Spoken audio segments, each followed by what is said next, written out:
দলের কর্মীদের ভরসা নেই। অগত্যা আগামী বছরের বিধানসভা ভোটের কথা মাথায় রেখে পেশাদার সংস্থা নিয়োগ করলো বঙ্গ বিজেপি। পেশাদার ভোট কুশলী সংস্থা নিয়োগ করে 2021 সালে বিধানসভায় বড়সড় সাফল্য পায় তৃণমূল। সেই দৃষ্টান্ত অনুসরণ করে এবার পেশাদার পরামর্শদাতা সংস্থা নিয়োগের পথে বিজেপিও।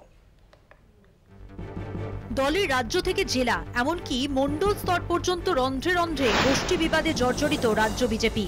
গত বিধানসভা ভোটে হারের পর থেকে এ পর্যন্ত ভোটের ময়দানে বিজেপির ব্যর্থতা অব্যাহত।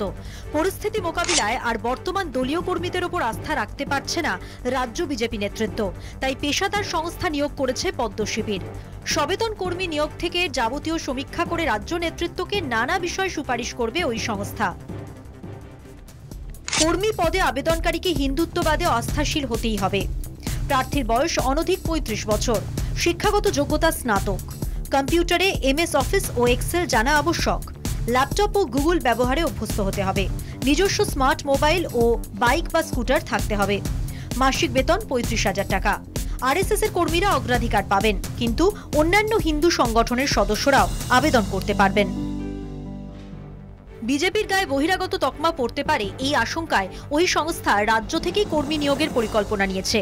বঙ্গের বিজেপি নেতৃত্বের ধারণা, 21-এর ভোটে তৃণমূলের সাফল্যে বড় ভূমিকা নিয়েছিল ভোট কুশলী তথা পরামর্শদাতা সংস্থা। তৃণমূলের পথে অনুসরণ করতে চায় বিজেপি। তাদের নিয়োগ করা সংস্থার কর্মীদের কাজ হবে তৃণমূল স্তর থেকে তথ্য সংগ্রহ। তার ভিত্তিতে এলাকা ভিত্তিক মানুষের অভাব অভিযোগ চাহিদার স্বরূপ জানা যাবে। ভোটের রণকৌশল স্থির করতে ওইসব তথ্য ও সংস্থার পরামর্শ কাজে লাগাতে চায় বিজেপি। কলকাতা টিভি।